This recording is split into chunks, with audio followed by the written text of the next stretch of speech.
Bonjour et bienvenue dans cette vidéo. Nous allons voir comment faire du traitement d'image en série avec Irvanview. Pour se procurer, il suffit d'aller sur le site officiel irvanview.com et de cliquer sur Download. En dessous, on aura des traductions et ici des plugins.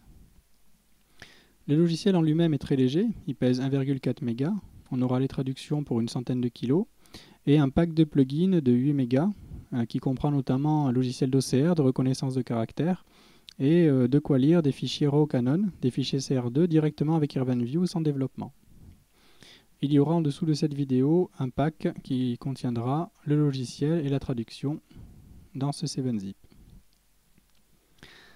Alors une fois qu'il est installé, quand on ouvre une image, normalement il est associé pour se lancer en même temps. Pour les faire défiler, on se sert simplement de la molette de la souris. Pour entrer en plein écran, on double-clique n'importe où sur l'image. Et on peut les faire défiler soit avec la molette ou sinon avec un clic droit ou un clic gauche. Pour sortir du plein écran, on appuie sur Échappe. Pour activer l'effet de fondu qu'on a vu en plein écran, il suffit d'aller dans Options, Propriétés, on va dans Full Screen et on active l'Alpha Blending, le fondu. Irvanview permet aussi de faire de la retouche d'image rapide. Donc par exemple, on peut crouper, on peut découper rapidement. Pour ça, il suffit de faire une sélection que l'on peut bien sûr ajuster. Et on fait CTRL-Y pour garder uniquement la sélection. Voilà, Crop, sélection, CTRL-Y. Soit on fait CTRL-S pour sauvegarder, pour écraser l'original, ou sinon S, comme Save, pour créer un nouveau fichier. On peut aussi s'en servir pour coller ce qu'on a dans le presse-papier. Par exemple, on va prendre une capture d'écran avec la touche Print Screen, impression d'écran du clavier. On va ouvrir une image, n'importe laquelle, et on va faire CTRL-V pour coller ce qu'on a dans le presse-papier. Et là, on va pouvoir donc faire un retaillage, CTRL-Y, et sauvegarder notre nouveau fichier, qui pour l'instant n'est pas un fichier, c'est marqué ici Not a file. Alors ici, on a quelques images, et on va les renommer automatiquement en série. Donc il suffit d'ouvrir n'importe quelle image, on va dans File, et Opération Batch Rename ici, ou la touche B comme Batch. Donc on appuie sur B. Alors ici on a toutes les images de notre dossier. On va toutes les ajouter, parce que c'est toutes celles-là qu'on veut traiter. Add All. On va choisir Batch Rename. On clique sur Options. Ici on donne le nom des photos, et là, combien de numéros on veut pour la numérotation.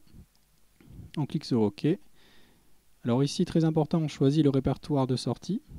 On peut cliquer sur ce bouton pour aller dans le répertoire dans lequel on est.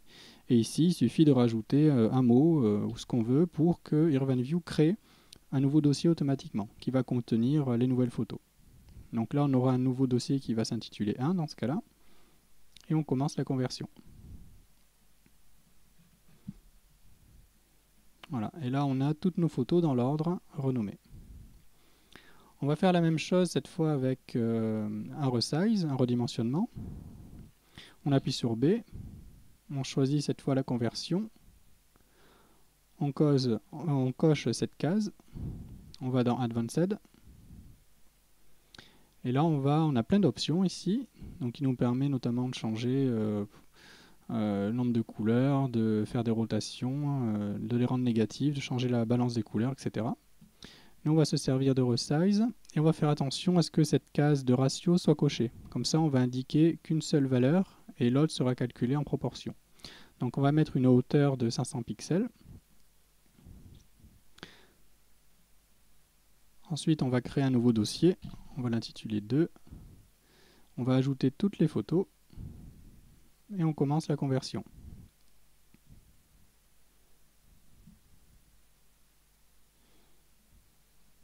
Voilà, donc là, normalement, ces nouvelles photos devraient faire 500 pixels de haut. Voilà, c'est marqué en bas à gauche. Donc là, le principe, alors, c'est d'ouvrir une image, d'appuyer sur B, de choisir donc la conversion, et tout se passe ici sur Advanced, où on a toutes les options. On peut les rendre négatives, par exemple, si on veut. On les ajoute toutes. On crée un nouveau dossier, et on lance la conversion. Cette fois-ci, c'est plus rapide parce qu'on a des images d'une résolution inférieure. Voilà. Et là ici, elles sont toutes négatives. Alors une dernière chose très intéressante, c'est la création de galeries HTML pour envoyer sur Internet directement. Alors pour ça, on va ouvrir n'importe quelle image et on va appuyer sur la touche T, comme thumbnail, miniature, ici, thumbnails. Donc là, on a le logiciel qui nous permet de parcourir toutes nos photos. Et là, on va exporter une galerie. Il faudra faire attention, la couleur de fond de la galerie sera la couleur que l'on voit ici, que l'on peut modifier dans Options et les options des thumbnails. Ici, la couleur du background. Et la taille des pixels des miniatures sera indiquée ici. Ce sera la même qu'on aura dans les galeries. Une fois qu'on a fait ça, on va sélectionner les vignettes que l'on veut exporter dans la galerie. Donc dans ce cas-là, on les veut toutes, on fait CTRL A. On clique droit et on choisit donc sauvegarder en HTML. Alors on indique les dossiers, les préfixes, surtout le répertoire de sortie pour bien les retrouver. Voilà, c'est tout ce qu'on a à faire. Et on commence ici, Start.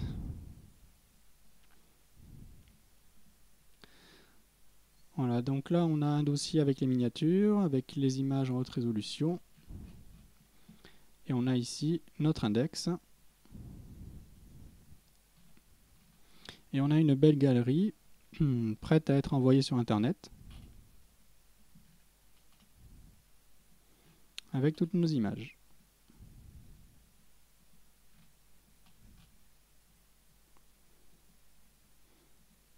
J'espère que cette vidéo vous aura été utile et à bientôt.